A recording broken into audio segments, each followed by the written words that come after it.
Most people are 2 to 3 no's away from giving up their dream. Well, how sad is that?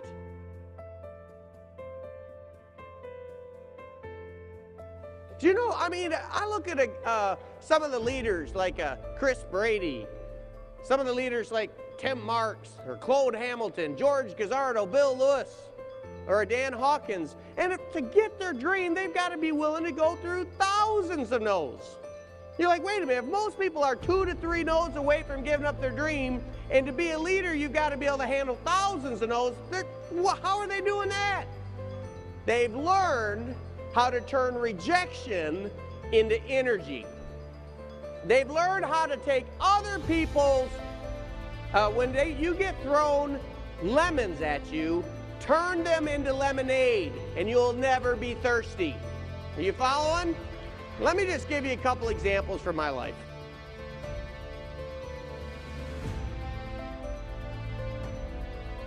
When I was in the 10th grade, I'd never run track, I'd never run cross country, and it was the end of the school year.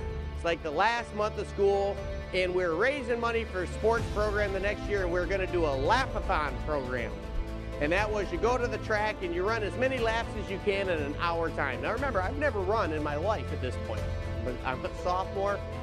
And so I kind of calculate, well, how many laps do you think you could run in an hour if you've never run? And I didn't ask. I didn't go check with other people that had run the lapathon. I just kind of calculate in my head. I'm like, well, if I ran this many, I said, I think I could do 30 laps.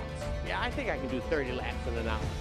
I've never run in my life, but you know, so me being a cleric, kid that I am, I go up and say, if you sign up in my lapathon, I'd really appreciate we're raising money for the school, and I'm going to run 30 laps. And I couldn't believe how many people wanted to encourage me on that. They're like, 30 laps?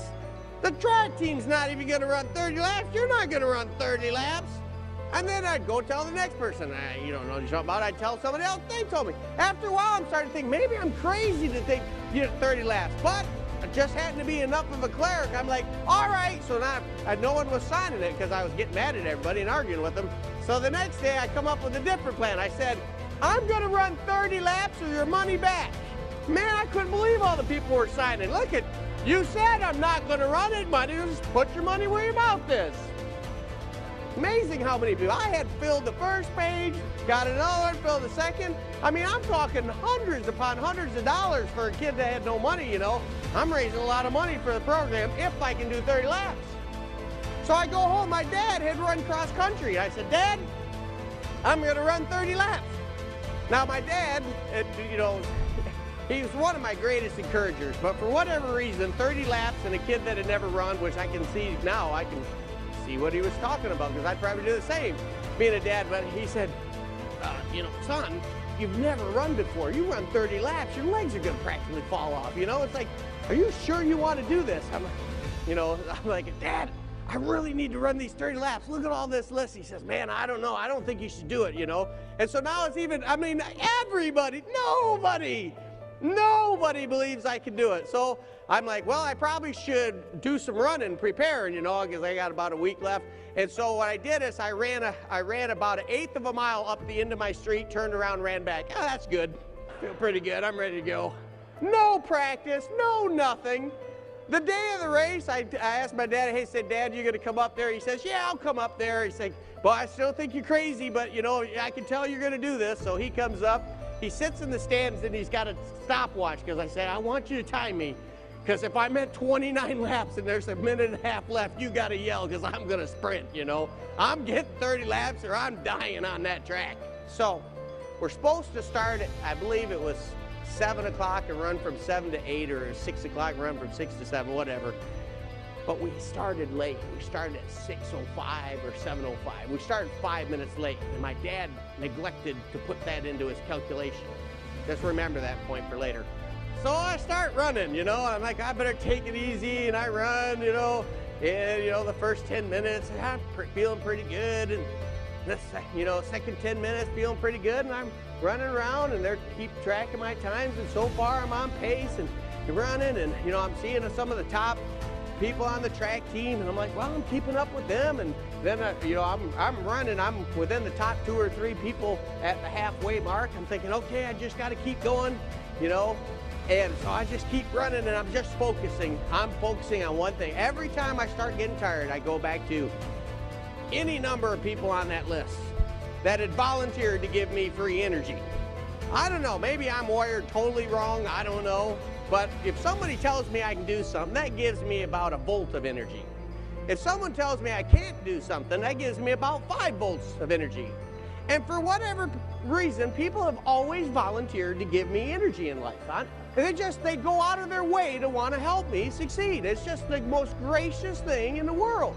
I'm halfway in, and now I can start feeling it. My legs are starting to feel a little rubbery about the 30-minute mark, since I've never run more than, 3 minutes in my life. So the track coach is down there, and he's watching me run, so he's taking notes.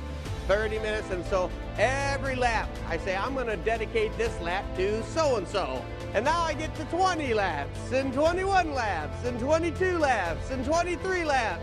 And dedicating everyone gets a lap, and 24, and 25, and 26, 27, 28. And then my dad went from not thinking I couldn't do it, he said, you're gonna do it, keep going. That's my boy. This one's for you, Dad.